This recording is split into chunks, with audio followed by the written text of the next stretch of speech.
ძალიან დიდი მადლობა იმისთვის, რომ ხართ და პასუხობთ ჩვენს კითხვებს. ჩვენ მართლაც რაღაც უპრეცედენტო პროცესს უყურებთ, როდესაც პროტესტის ავანგარდში არის მედია. ამან გარკვეული ეს ვთქვათ კორექტივები შეიტანა პოლიტიკურ პროცესშიც პარლამენტის ხდომას ვაკვირდებოდა დღეს მაყურებელი მთელი დღის განმავლობაში.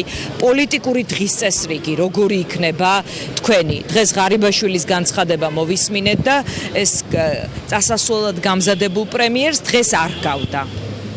ხო, მოგესალმებით. კიდევ ერთხელ ვიზიარებ ლექსოს გარდაცვალებას ან ტრაგიკულ შემთხვევას. ვალდებული ვარ რომ ამით დავიწყო, სწორედ გამიგეთ ლიანა. იცით რა არის ყველაზე საწყენი?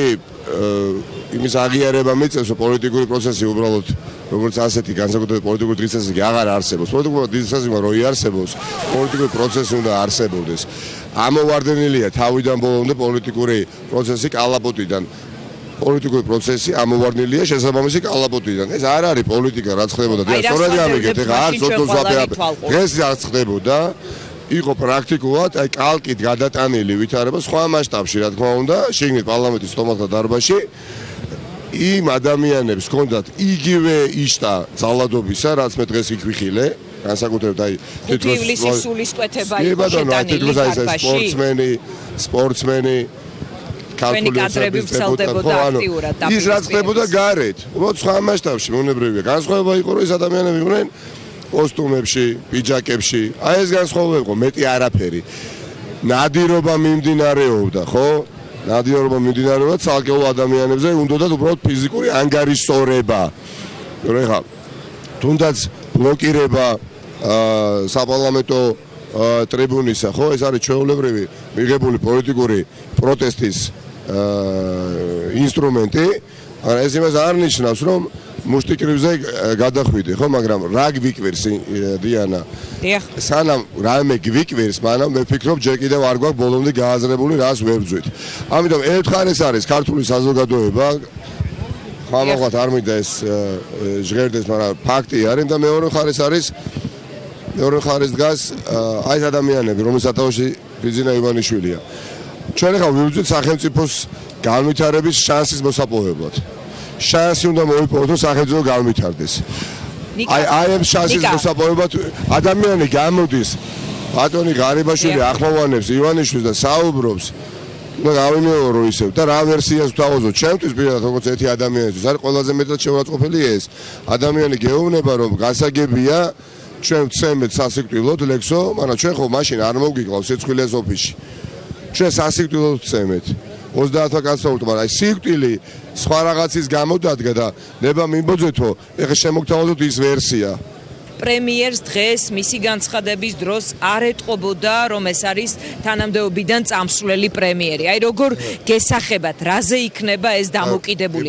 თან არჩევნები არის ფაქტობრივად 2 თვეში, ასე ვთქვათ. ანუ ძალიან ახლოს ვართ არჩევნებამდე. გამოთქმა რომ არის განსგაწყვეტილ ცხენებს არ ცვლიან. ანუ აი ამ საარჩევნო მარათონის წინ როგორ გესახებათ, რაზე იქნება ეს დამოკიდებული? შევარაღებელი ერთი შეურაღებელი თვალით შეხედავდი ან ცალი თვალით შეიძლება ისაბეჭება დარჩენოდა მამას, მაგრამ მეორე მხრივ ეს ადამიანები ხო ყოველთვის ასე იქცევიან ამ მოუჩი არიან, რომ თითქოს არაფერი არ ხდება ქვეყანაში. ეხლა 1 საათით ადრე არ იმჩნევდა ბატონი ღარიბაშვილი წლების წინ, ის ადამიანი თანამდებობას დატოვებდა, გახსოვთ, ხო? არ იმჩნევდა კი არა, არ იცოდა, ასე ვთქვათ, იმიტომ რომ ეს არ არის პრემიერების გადაყენების მეთოდოლოგიას ფლობს ივანიშვილი პერსონალურად. ბატონო, და თქვენ გაიცით თქვენ სავე კითხვას პასუხი, ახლაც არ იცის დირექტივა ჯერ ვაღიაროთ, არა აქვს მიღებული, რა უნდა გააკეთოს, მაგრამ ხელისუფლება რომელიც უკვე ყველა ზღვას გადავიდა და შავზე აი აპლომბით გეუბნება რომ თეთრია და გაიძულებს რომ დაიჯერო ეს ყველაფერი. აი პოლიტიკის ადგილი უბრალოდ ამ ადამიანებას სივრცე აღარ დატოვეს პოლიტიკისთვის. ღირსების ხაზი გაავლეს, ამ ღირსებას გადაგაბიჯებიებენ ან იბრძოლებ რომ ღირსება დაიცვა შენი პიროვნული, შენი ოჯახის, შენი ქვეყნის და ასე შემდეგ რეპუტაციული ღირსება. ან უნდა გადაგაბიჯებინონ, რომ უბრალოდ აკარონ ეს ღირსება. აი ეს ბრძოლა გვაქვს ჩვენ ახლა მოსაგები. ნიკა, თქვენზე არის, თქვენს პოლიტიკურ ჯგუფზე არის განსაკუთრებული აქცენტი. დღეს პრინციპში, ჩემი აზრით, ძალიან კარგად თუ დაუკვირდებით, ეს არის რომ რამ ყოვლის შემძლეები ხართ დაახლოებით ამ მითის გაგრძელება, მაგრამ ისინი ცდილობენ თქვა, რომ პრაიდის ორგანიზატორების უკანაც თქვენ ხართ, მოძალადე ჯგუფების უკანაც თქვენ ხართ, არეულობის უკანაც თქვენ ხართ, ეკლესიის წრების უკანაც თქვენ ხართ, აი ყველგან ხართ. მნიშვნელობა არა, ეხლა რატომ არიან ესე თამამები რა?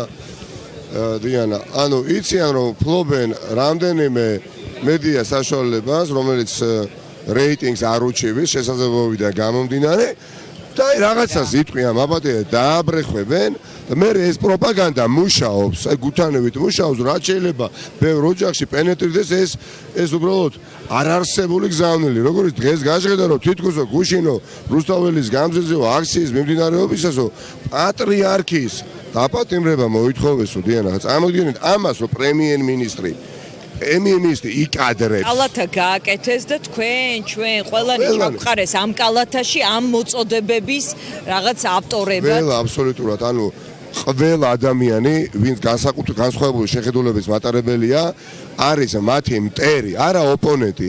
მტერია, რომლის ფიზიკური განადგურებაც სურთ. პირდაპირ გეუბნებით, ეს იგრძნობოდა, დღესაც იგრძნობოდა დარბაზში. არ დაგიმალავთ, ეხლა ვცდილობ არ ვიყო ბევრი სხვა რამ არის გასაკეთებელი. მართლა მინდა რომ პოლიტიკური პროცესებით ვიყო დაკავებული და სხვადასხვა სიახლე შემოვიტანო ქართულ პოლიტიკურ პროცესში, როგორც მე ასევე სხვა თანამებრძოლებმა და სხვა პარტიის წარმომადგენლებმა, მაგრამ როდესაც ფიზიკურად გიპირისპირდებიან, შენ გიტოვებენ არჩევანს ან დანებებისა, ან უბრალოდ წინააღმდეგობის გაწევისა. და ეს ხეთათმანი გვესროლეს უკვე თელს საზოგადოებას. ახლა ჯერი არის ჩვენზე. მე ვფიქრობ, იმიტომ არა რომ ვიღაცა მინდა გავამხნევო ეხა თქვენი მაყურებელი დიანა, ვფიქრობ რომ განწირული არის მარცხისკენ, მარცხისთვის ნებისმიერი ხელისუფლება, ვინც არ უნდა იყოს, მეც რომ ვიყო, თქვენც რომ იყოთ ეხა ხელისუფლებაში, ასე ვინც იქცევა და ჯიუტდება შეცდომაში დამაშაულს. შეუძლებელია დავაკვირდეთ, ორ თვეში ერთხელ უმძიმესი კრიზისი იქნება. საკომპლექტა პარლამენტი თითქოს რაღაც ტიპის განმუხტვის ორ თვეში ერთხელ უმძიმესი პოლიტიკური კრიზისი იქნება, თუ ამას პოლიტიკური კრიზისი ქვია, უბრალოდ ეგზისტენციალური კრიზისი ექნება. მოახერხეს ის, რომ საერთაშორისო ჩვენი პარტნიორები, მათ შორის ელჩების, ასე თქვა, ჩათვლით დღეს ის ადამიანები, ბატონი ჰარცელი, ქალბატონი დეგნანი, რომელიც თვეების წინ ოპოზიციას მოგვიწოდებდნენ, რომ პარლამენტში შესულიყავით და პრემიერს როგორც ლიდერს ვერ ხედავდნენ. წარმოგიდგენიათ ეხლა რა განცხადებებს აკეთებენ მათ გასაგონად. ამ ყველაფრის ფონზე დღესაც მუშტიკრები გამართეს. დაამტკიცეს ის მოსამართლეები, რომლებიც იმ დოკუმენტის საფუძველზე არ უნდა დაემტკიცებიათ, გესმით? თან მუშტიკრები გამართეს და თან ის მოსამართლეები დაამტკიცეს უვადოდ, რომელზეც საერთაშორისო თანამეგობრობის ჩართულობით ხო იქნა გადაწყვეტილება მიღებული, რომ ეს ადამიანები არ უნდა დაინიშნონ, მაინც გააკეთეს და ეს რა გონიათ მათ, რომ ეს ასე გავა? ანუ ამას უბრალოდ არავინ ყურადღებას არ მიაქცევს. თქვენ რეზუმე რომ გავაკეთოთ, თქვენ რჩებით პარლამენტში ხართ, უბრალოდ ხართ პოლიტიკური ბოიკოტის რეჟიმში, ეხლა თქვენ მთავრობისთვის უნდობლობის გამოცხადების პროცესი იწყებთ ყველა ერთად თუ ემზადებით ადგილობრივი თვითმმართველობის არჩევნების? ყველაფრისთვის ერთად. დღეს ჩვენ განცხადება გავაკეთეთ, ხათია დეკანონზე გააკეთეთ, ჩვენ ახლა რუტინულ საპარლამენტო საქმიანობაში მონაწილეობას არ მივიღებთ. ერთადერთი, როდესაც შეიძლება ჩვენ აქ შევიდეთ და დაბრუნდეთ, არის ის კენჭისყრა, რომელსაც საკონსტიტუციო უმრავლესობა სჭირდება, რომ ქვეყანა გადავიდეს პროპორციულ საარჩევნო სისტემაზე, აი იქ მივიღეთ მონაწილეობას. სხვა შემთხვევაში იქ იმ ვოლიერში ჩვენ არაფერი არ გვესაქმება და რა თქმა უნდა საარჩევნო თამას არჩევნო ბრძოლა იწყება, რომელიც უნდა დაგვიგვინდეს გამარჯვებით 2 ოქტომბერს. თავარი არის ძვირფასო ამორჩეულობით დავასრულოთ. ყველა კარგად გავიგოთ, გულწრფელად გეუბნებით. ხო არ ცდილობა არ ვითვალთ მაგცო. და არც ვეკეკლუცო, გულახდილად გეუბნებით. ბოლო შანსი აქვს ყველა ამორჩეველს საქართველოში, ვისაც ცვლილებები სურს. ბოლო შანსი არის მომდენო 10 წლის განმავლობაში. და ეს შანსი 2 ოქტომბერს იქნება. და უნდა გამოვიყენოთ. ძალიან დიდი მადლობა ნიკა მელიას, მე მას დავემშვიდობები.